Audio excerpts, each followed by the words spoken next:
Berarti bisa dispekulasikan kalau COVID ini buatan. Wah, nggak tahu itu. Oh ya, aku juga. Ya bisa aja buatan Tuhan. Oh iya iya. Kenapa kok pemerintah sekarang itu menerapkan new normal? Kan kayak gitu. Pendidikan daring nggak optimal, tapi biaya masih berjalan. Masih berjalan, biaya nggak turun. Iya. Padahal fasilitas kampus nggak kita gunakan. Halo, assalamualaikum warahmatullahi wabarakatuh. Salam sejahtera untuk kita semua. Om Swastiastu, Namo Buddhaya, salam kebajikan. Biar lebih plural aja. Iya, plural. Oke, biar enak ya. Oh iya, benar. Sekarang kan masih emang sudah new normal ya? Iya, new Kita normal. harus taat pada protokol kesehatan dari pemerintah. Tetap wajib itu hukumnya. Oh, saya juga bawa ini, Mas. Woi, Kita bawa sendiri-sendiri.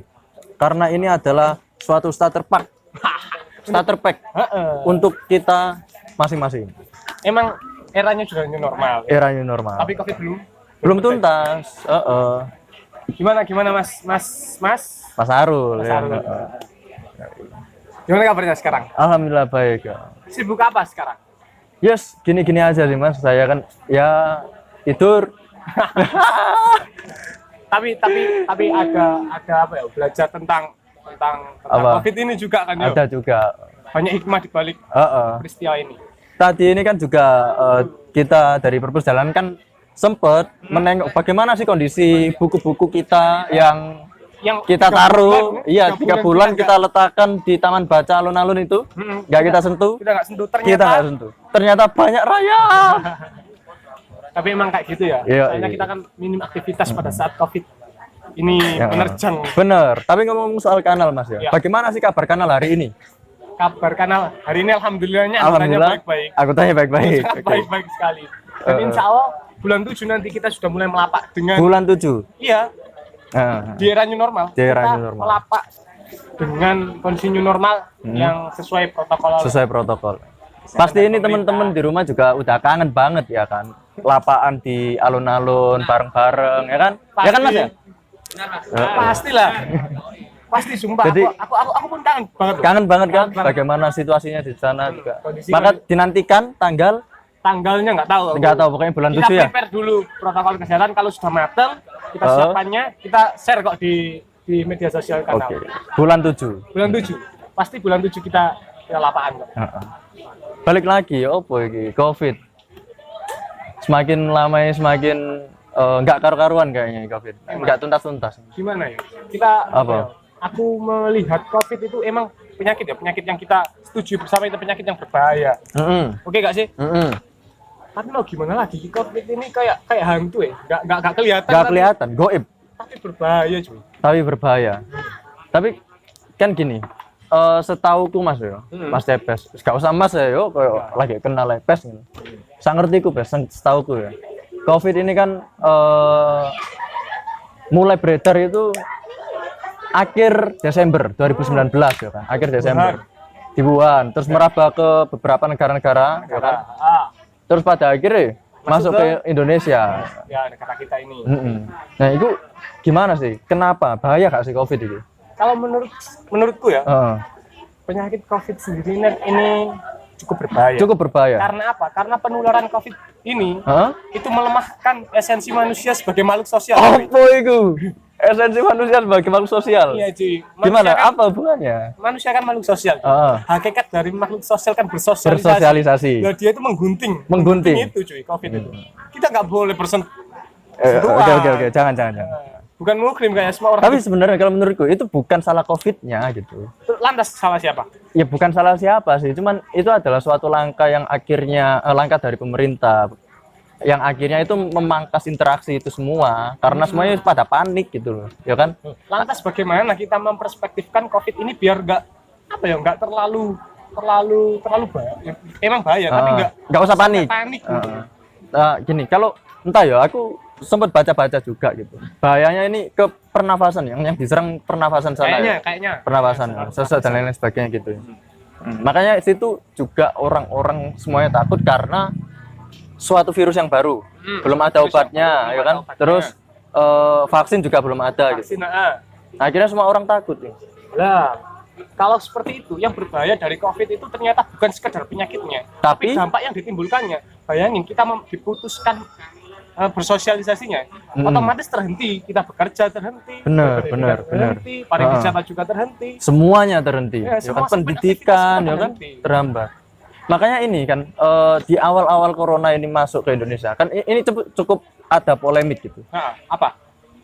Aku lupa universitas mana itu kan, Oxford atau mana itu, dari luar negeri atau Harvard ya, Harvard. Penelitian itu kan? Penelitian menyebutkan bahwa di Indonesia ini sebenarnya sudah ada virus corona gitu, tetapi waktu itu bulan Februari kalau nggak salah ya. Dari pemerintah kita masih belum mengakui bahwa ada yang virus corona dan sebagainya, ya kan? Terus kemudian baru pada awal Maret ya. Awal Maret kasus COVID-19 di Indonesia pertama, pasien pertama ada di sana kan. Nah, akhirnya itu menjadi kepanikan tersendiri di masyarakat. Iya. Semua beli masker, ya kan? Hand sanitizer. Beli makanan pokok sembako dan lain-lain ditimbun. Karena mereka sudah tahu, sudah bisa memetakan kejadian yang akan datang. Kalau COVID ini terjadi, semua pelemahan di sektor aktivitas manusia itu terbekukan. Benar sih. Selain itu juga karena mereka panik ini sangat menakutkan sehingga ingin memproteksi diri sendiri kan. Akhirnya kalau aku melihat suatu fenomena sosial di awal itu ya kan, bahwa kita seperti bukan manusia, tapi kita adalah monster gitu. Orang-orang yang punya duit itulah yang bisa membeli hand sanitizer, membeli masker dan lain sebagainya. Dan orang-orang yang kelas menengah ke bawah, ya mereka nggak mampu untuk beli ya kan. Harga sudah naik dan sebagainya. Jadi tidak bisa disalahkan kalau ketika COVID terjadi, mereka kelas menengah bawah tetap keluar. Masalah perut cuy. Perut. Bagaimana lagi? Makanya ikut juga di awal-awal ya kan. Maksudnya semenjak corona merebak di Indonesia ya, akhirnya pemerintah juga memberikan suatu kebijakan ya kan. Awal itu apa ya kebijakannya? Social distancing pertama. Social distancing ya benar, social distancing. Itu sempat ramai itu antara physical distancing dan social distancing. Bedanya apa ini? Karena gini, kalau menurut sepengetahuan Cepes, kata social distancing dipertanyakan karena dalam mindset masyarakat itu dibatasi secara sosial. Berontak. Makanya diganti ke physical distancing. Yang fisiknya saja yang dibatasi. Sama, hakikatnya sama. Agar lebih soft saja kalau masuk ke mindset masyarakat. Agar lebih merdu di telinga. Benar. Iya sih, tapi kalau dilihat lagi kan, sosial kan artinya luas gitu, berinteraksi. Kita masih bisa berinteraksi lewat telepon dan sebagainya kan ya. Benar. Tapi untuk tatap muka secara fisik itu dibatasi pada waktu itu, tidak diperbolehkan. Tapi ya nggak bisa optimal ya. Nggak bisa optimal sebenarnya. Soalnya kalau boleh mengutip ada teorinya Eric Fromm. Tentang apa itu? Yaitu psikoanalisis Frankfurt. Bahwa manusia itu punya kebutuhan. Yakni kebutuhan keterhubungan dan narsisme. Nah, untuk memenuhi kebutuhan itu dia harus mengintegrasikan individunya, dirinya dengan kelompok, institusi atau Tuhan. Nah, itu sudah kodrat manusia. Mas Debes, sorry. Yoi. Jelaskan dengan singkat dengan bahasa yang awam yang saya mudah mengerti. Institusional mana? Jadi bingung sih sana aku.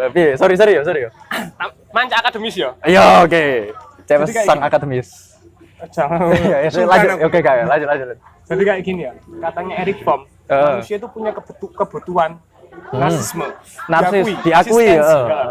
Nah, untuk melengkapi kebutuhan itu, dia itu harus bersosial, mengintegrasikan dirinya. Menyatukan dengan kelompok.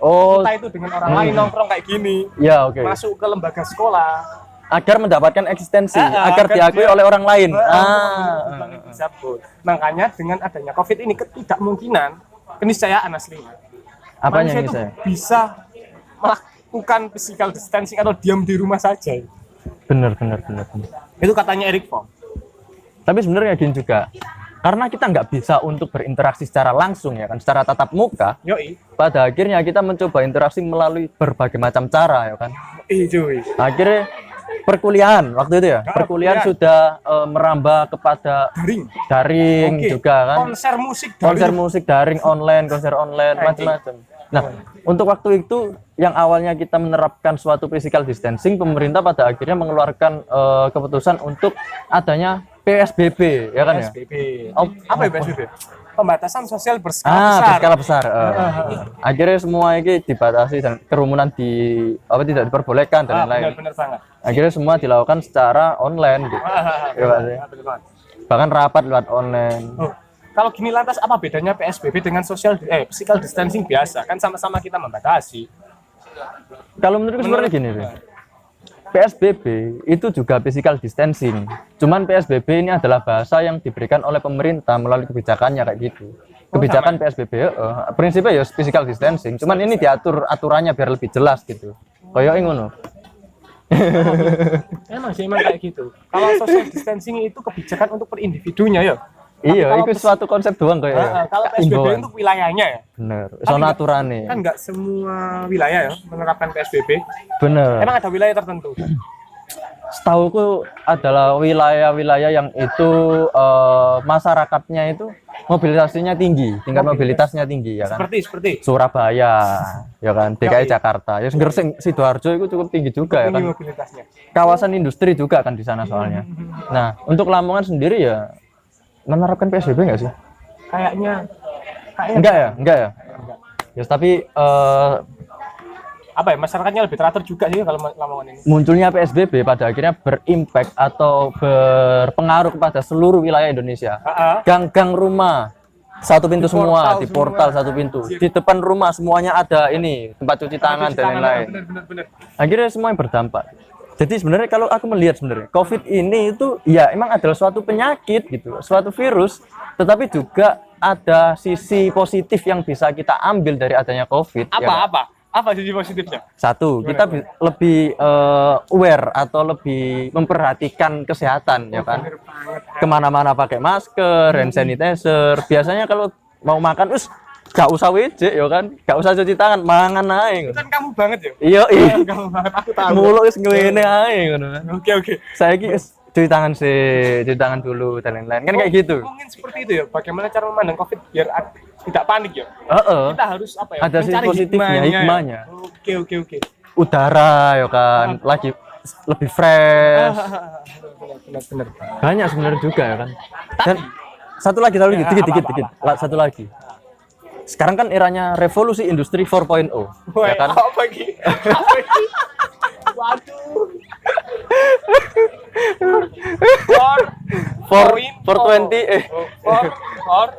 4.0 revolusi industri 4.0 4.0 ya pokoknya revolusi industri yang kabeh iki dalam ranah industri produksi dan lain-lain itu lebih kepada teknologi internet, lebih ke digital ya kan. Kayak ojek online dan lain-lain gitulah. Aku mencium pikiran skeptis ini. Berarti sepertinya ada hubungannya, ada korelasinya ya antara COVID dengan revolusi industri ini. Entah. Skeptis aku nggak tahu ini. Tapi emang dampaknya apa? Karena kita ini untuk interaksi sosial itu dibatasi ya kan. Dan semua aktivitas kita dialihkan pada teknologi daring. Jadi akhirnya kita mau nggak mau manfaatkan itu era digital ini. Akhirnya kita yang masyarakatnya itu gaptek ya kan. Harus mengadaptasi. Akhirnya upgrade menggunakan suatu platform daring iki.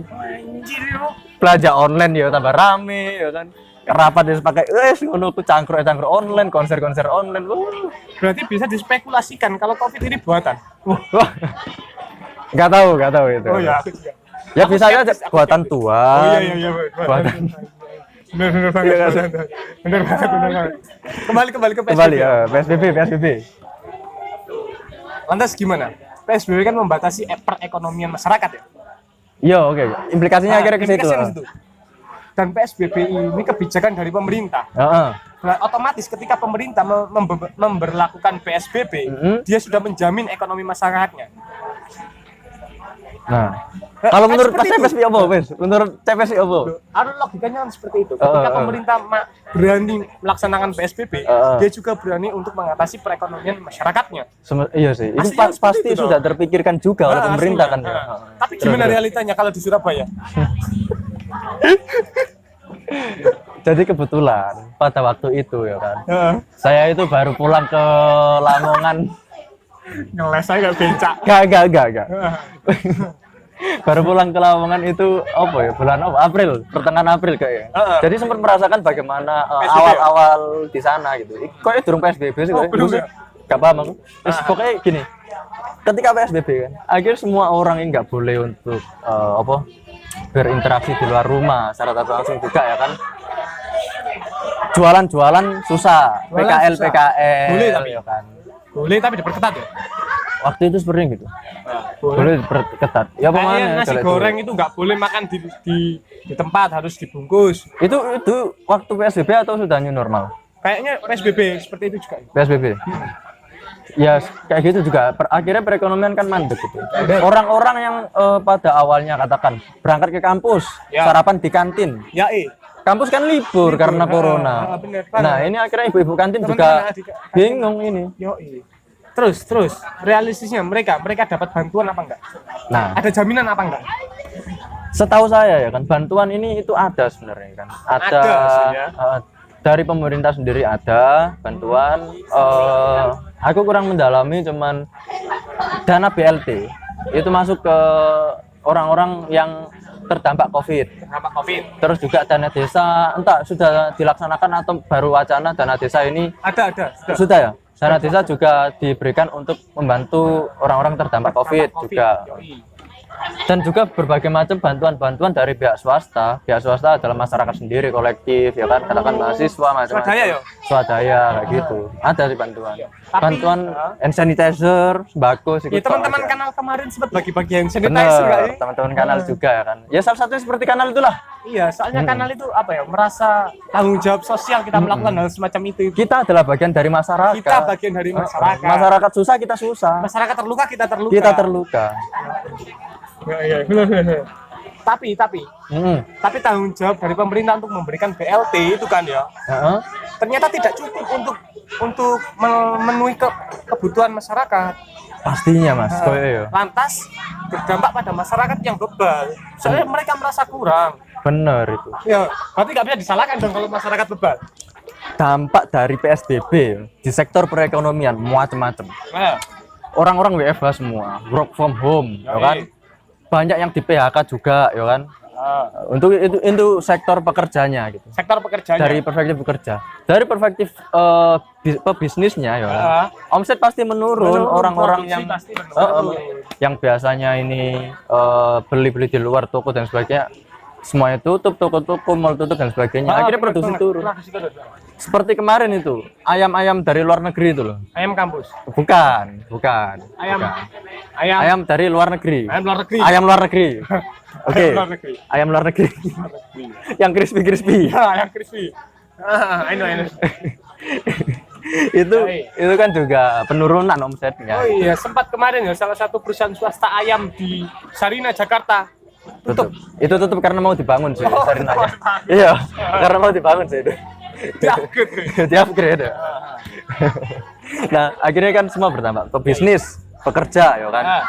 Terus kemudian UMKM kecil, ya pasti pedagang nasi goreng dan lain-lain. Orang-orang pasti. Akhirnya perekonomian kita itu turun semua. Turun juga mandek ya, turun bro, pasti. Drastis cuy. Padahal Indonesia sendiri itu 80% penyumbang pendapatan domestik brutonya itu adalah UMKM. Berarti kita nggak bisa menyalahkan masyarakat juga kalau seperti ini. Kalau nggak kerja nggak makan gitu kan. Mereka memikirnya seperti ini. Kalau kita nggak kerja, kita nggak makan, bagaimana menghidupi keluarga kan seperti itu. Akhirnya mereka ada yang tetap untuk berjualan mencari kerja dan lain sebagainya gitu. Terus juga bantuan dari pemerintah ya emang banyak juga, tapi emang masih belum cukup bantu gitu. Hanya untuk beberapa hari saja gitu bantuan sembako ya nggak sih? Seharusnya pemerintah itu harus lebih beradaptasi, difokuskan pada pencarian vaksin, difokuskan pada bidang-bidang kesehatan. Ya enggak sih, jangan terlalu ikut campur dalam sosialnya kalau seperti itu. Kalau ngomongin soal pemerintah Mas, banyak sebenarnya yang terpikirkan gitu. Kita singgung sedikit saja. Sedikit ya, nggak apa-apa ya, nggak apa ya. Satu, ngeyel. Waktu adanya corona dari Harvard itu kan. Pertama ya, itu ya. Pertama ngeyel. Oke. Semua udah tahu lah. Udah tahu. Terus Yang kedua lagi, ya masih deket-deket sama ngeyel itu, Ya. rentan waktunya. Hah? Bayar influencer ya kan untuk pariwisata, ya kan sih, berapa M itu bos, ya kan. Oke, udah. Jangan Oke. Terus kemudian mana ya? Influencer berapa? Yes, deket-deket ini, ya kan. Lomba new normal, ya kan. Berapa M? Yes, maksudnya adalah apa ya?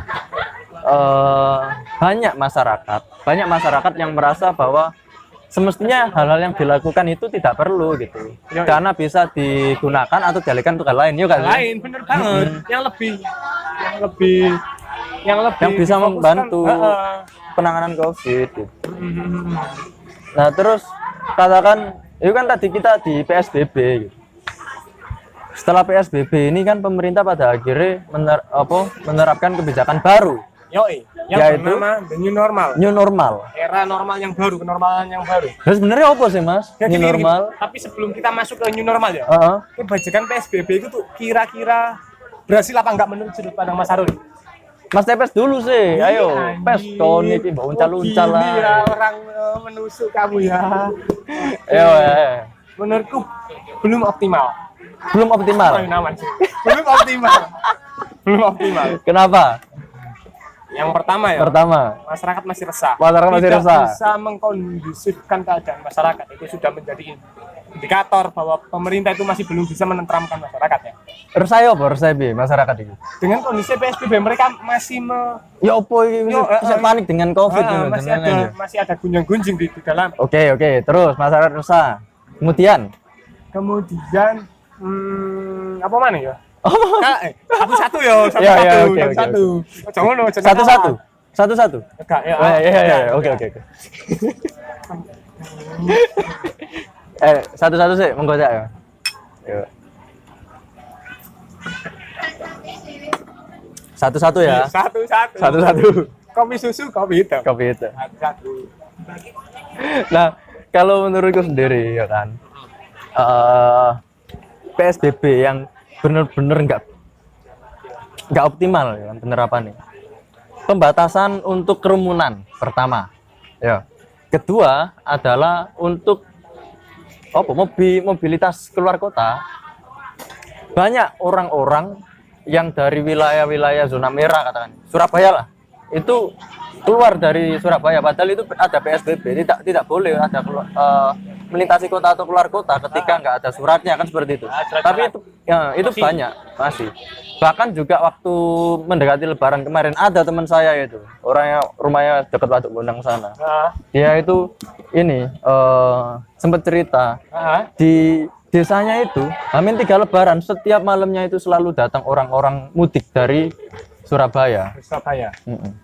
Tapi dari ketidakoptimalan kebijakan ini kita mengapresiasi juga ya pemerintah untuk mengeluarkan kebijakan seperti ini ya. Itu adalah upaya-upaya dari pemerintah gitu, untuk menangani ini. Ya kita juga berterima kasih juga kepada pemerintah ya sudah mengupayakan seperti itu.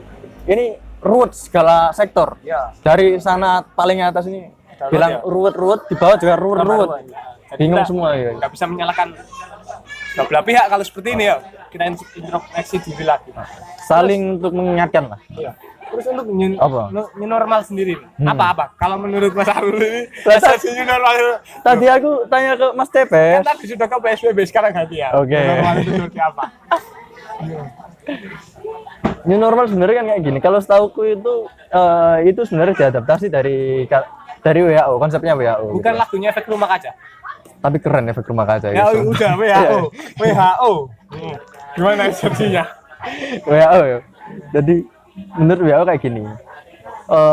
Dunia seharusnya sudah mulai menerapkan new normal, dimana normal yang baru. Gimana sih normal yang baru? Jadi sebelum pandemi ini, yang kehidupan itu berjalan seperti biasanya, tidak ada virus corona atau COVID-19 ini. Dan sekarang saat ini ada virus COVID-19 ini, itu kita anggap biasa gitu. Maksudnya Itu normalnya. Kita berdamai. Itu normal. Dulu nggak ada dan sekarang ada menjadi normal lagi. Sama halnya seperti flu Spanyol. Dulu nggak ada flu Spanyol. Sekarang ya kan? ada. Terus kemudian ada flu Spanyol tapi masih berjalan normal gitu. Seperti dulu nggak ada HP, sekarang ada HP. Iya kan berjalan normal. Nah di situ. Itu normalnya. Ini normalnya ada. Bagaimana kita tetap beraktivitas seperti sehari-hari, tetapi meskipun di situ tetap ada COVID-19. Lantas apa ya? Versi WHO. Apa kenormalan itu cuma konteksnya adanya COVID dan tidak ada COVID, atau ada lagi kok sampai dikatakan normal yang baru, kok gak back to normal saja? Sebelum ke situ Mas yo. Yoi. Kayak gini. WHO sendiri itu menganjurkan adanya new normal ketika kurvanya, ya kan, kurva itu sudah di puncak dan ada sudah melandai. Berarti. Benar, sudah di puncak dan melandai gitu. Nah, tapi Indonesia sendiri ini kan masih terus naik terus kan, masih belum berada di fase puncaknya. Iya. Akhirnya pemerintah Indonesia itu menerapkan atau mengeluarkan suatu kebijakan new normal sendiri versi Indonesia adalah saat ini gitu. Yoi. Nah, balik mana ik mau ketika apa mau Mas Sepes ya? Kenapa kok kita pakai normal gitu loh? Kenapa? Back to normal. Bola apa ya saya? Yang baru ini apanya? Kan ini semua aktivitas kita sama. Normal yang baru itu hanya ada di pikiran toh. Dulu ada COVID, sekarang nggak COVID, kan itu mindset toh. Tapi ya COVID ya ono juga, barangnya ono. Apa? Barangnya ono COVID. Barangnya ada. Tapi kayak hantu gitu. Tapi entah kalau menurut iki CPS ya apa? Kenapa kok new normal bukan back to normal kah atau apa? Aslinya kalau menurut gue spekulasiku. New normal itu karena masyarakat biar tidak khawatir saja untuk menghadapi COVID. Caranya untuk berdamai dengan COVID adalah istilah normal yang baru. Kita sudah memasuki fase yang baru. Kayak berarti kita setelah menyelesaikan fase ini. Setelah menyelesaikan fase ini adalah new normal. Kita. Tapi kan belum selesai. Tapi kan ada embel-embelnya. Embel-embel. Yang aku spekulasikan ya, yang ditekankan di normal yang baru adalah ada embel-embelnya protokol kesehatan. Dari aktivitas kita itu harus ada protokol kesehatan. Oke. Aku punya suatu pandangan baru. Mungkin berbeda yo karo CPS ini. Jadi gini. Satu buat dastus. Ya. Soalnya sudah 20 menit ya. Los, Kak Rewel. New normal. Kenapa kita pakai new normal? Bukan back to normal. Kayak aku mau sama dengan konsep WHO juga. New normal iki adalah kita, kalau aku lebih cocok dengan diksi menerima adanya COVID, bukan berdamai. Kita nggak pernah berdamai dengan COVID-19. Ayo perang terus sampai mati. Tapi kalau menerima kita, oke, terima COVID iki cuma menerima dan biarkan ini tetap ada, tapi kita juga beraktivitas seperti biasa. New normalnya apa? Sing new adalah normal adalah aktivitas kayak biasa nih, tapi anyarnya adalah COVID gitu. Yang baru adalah ada COVID-nya, cuma itu doang gitu. Nah, soal katakan memang ini berimplikasi ke banyak hal dan sebagainya. Benar. Ya siku dampaknya aja gitu. Kalau menurutku sih barunya itu di COVID-nya itu ya. Iya, barunya itu COVID gitu loh. Tapi aslinya semua itu normal kita. Normal. Semua itu normal. Tapi normal. Berarti gini.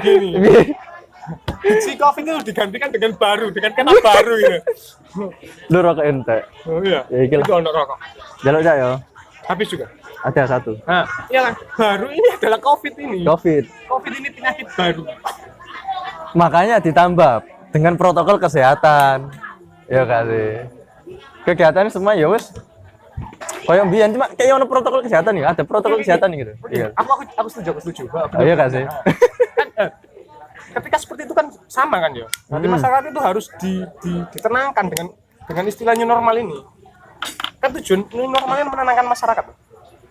Ada kon ojo takon ae to. Karo berpendapat to. Ya apa iki? Ayo. Piye takon nek gantian nah. Iya gitu. Oke, gini wes. Tak takoni wes. Takoni. Apa bedanya PSBB sama the new normal? Kalau PSBB kan daerah, new normal sudah era, Pak. Sudah cakupannya lebih luas, lebih makro. Oh gitu. Iya. Tapi kan ada wacana kayak gini juga. Jawa Barat atau daerah Surabaya Raya gitu akan menerapkan PSBB kembali gitu. Oh gitu. Ayo ya apa? Berarti kalau gitu bergeser hakikatnya new normal. New normal itu terjadi ketika ada bukan fluktuasi, ada penurunan statistik penderita COVID. Itu baru bisa menerapkan new normal. Katamu tadi kan seperti itu. Apa bedanya? Ya, ngomongin ngono. Apa bedanya PSBB berarti biar turun, biar mencapai new normal harus di PSBB dulu. Oh, iya. Seperti itu cuy. Ganti Iya. saya aku takon ya. Juga ada juga, maksudnya kan hal itu ya. Hal ini. PSBB sebelum kita menerapkan new normal, PSBB ini diperpanjang terus berkali-kali ya, Kak. Berkali-kali karena di KPD aja. Kata pemerintah kayak gini, biar masyarakat ini terbiasa dulu gitu. Ketika ini pintunya sudah dibuka lebar gitu, orang-orang ntar wis sembarangan rono rene dan sebagainya. Jadi dibiasakan dulu dengan PSBB, dengan bagaimana suatu kegiatan yang tidak berkerumun dan lain-lain, menerapkan protokol kesehatan dan lain-lain, dibiasakan dulu PSBB. Ngono kayak. Jadi PSBB dulu baru new normal. Seperti itu. Kita sama ya kalian. Sama ya kayak. Siap. Tos ya? Gak usah. Anjir. Hah. Apa? Kalau seperti itu, kita harus menyambut new normal dengan sukacita. Lapo? Kenapa? Era yang baru cuy. Era baru ya? Paling nggak itu kita bisa menenangkan mindset pak. Menenangkan dengan Allah Subhanahu Wa Taala. Allah Subhanahu Wa Taala. Tuhan yang Maha Esa. Tuhan yang Maha Esa. Karena Yesus. karena atas Tuhan Atas Tuhan. kita sudah mencapai new normal. Mencapai. Nah, dengan menanamkan mindset seperti itu kita bisa tenang gitu loh. Oh ya, COVID ada. Tapi aku nggak boleh panik. Kayak itu loh. Mindset itu loh. COVID ada, tapi aku tidak apa-apa. Mindset seperti itu loh. Iya. Nah, itu yang apa ya? Yang aku harapkan bisa kita tanamkan ke masyarakat. Nah, tapi ini juga soal apa? New normal ya kan. Kenapa kok pemerintah sekarang itu menerapkan new normal? Kan kayak gitu. Jadi kenapa? Menurut Mas Cebes, apakah hanya karena ini Statistik ada turun. Statistik belum turun, masih naik. Masih naik statistik ini. Sekarang 30 ribuan. Jadi kalau menurut gue, kenapa new normal diterapkan sekarang? Itu statistik nasional memang lagi masih naik ya. Tapi statistik daerah-daerah kayak ini yang bisa dijadikan acuan. Oke lah, new normal bisa diterapkan di daerah ini. Tapi tidak di daerah ini. Masih seperti itu. Oh, berarti per beberapa daerah-daerah enggak secara keseluruhan. Makanya dulu pertama kali new normal diterapkan cuma di 4 provinsi kalau nggak salah. Ya, Siap. 4 provinsi. Yang masih di Yogyakarta dan seterusnya. Ya. Oh, ini juga. Waktu PSBB ya kan, perekonomian kan mandek. Mandek. Ya kan, perekonomian mandek. Nurun, aku mau mandek. Oh iya. Turun. Ada penurunan ya kan, penurunan dalam sektor perekonomian ya kan. Monggo lu. Nah, ketika sektor perekonomian ini menurun ya kan, akhirnya negara juga harus memutar otak bagaimana perekonomian masih harus bisa berjalan, gitu kan ya. Soalnya kalau perekonomian menurun atau sampai mandek itu, yo hancur negara. Masyarakatnya gak mangan. Pasti ada terjadi agresi sipil. Bener, kerusuhan, jaran dan lain-lain pasti nanti ya kan. Dan kalau masih kalau masih masyarakat masih belenggu seperti itu ya. Tapi gini, kalau ada sebuah permasalahan besar ya kalau menurutku. Apa permasalahan besarnya? Kita sama-sama sebagai seorang mahasiswa. Oke, kita sebagai mahasiswa menghadapi era new normal dalam dunia pendidikan. Dalam dunia pendidikan. Kita itu dialihkan fokusnya ke pendidikan daring dan kita harus beradaptasi seperti itu. Ya enggak sih? Kita pasti menolak pertamanya ya enggak sih? Pendidikan daring enggak optimal. Tapi biaya masih berjalan.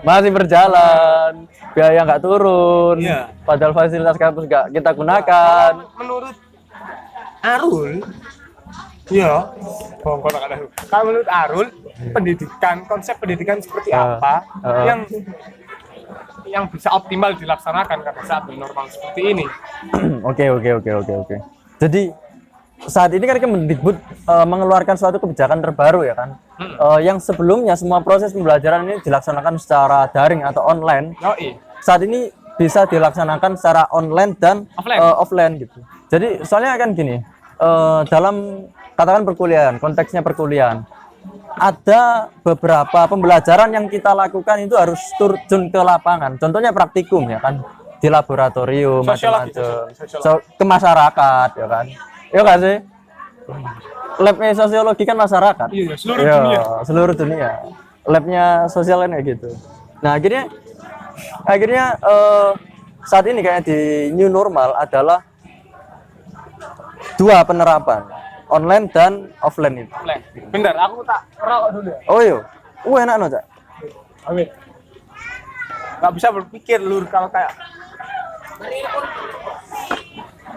gimana? Lanjut.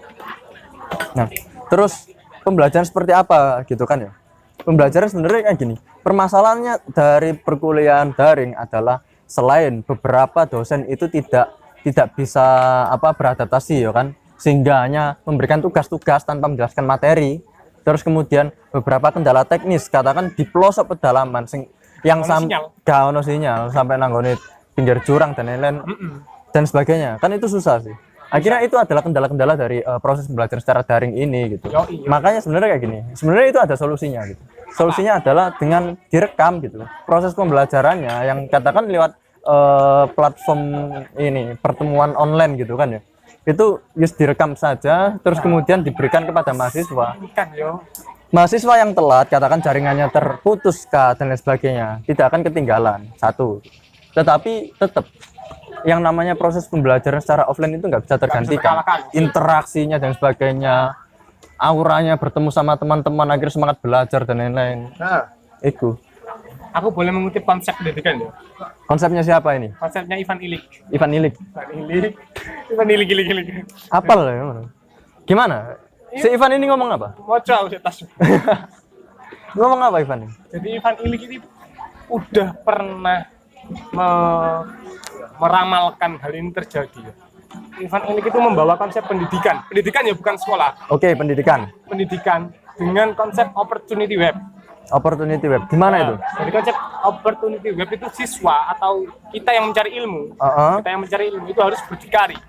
Berdikari. Dalam artian berdikarinya seperti apa? Belajar mandiri, merdeka belajar. Caranya seperti apa? Membuat kelompok-kelompok belajar. Oke. Kalau di desa ya, sumpama kamu desa ya, kita bisa membuat kelompok belajar, kita berdiskusikan.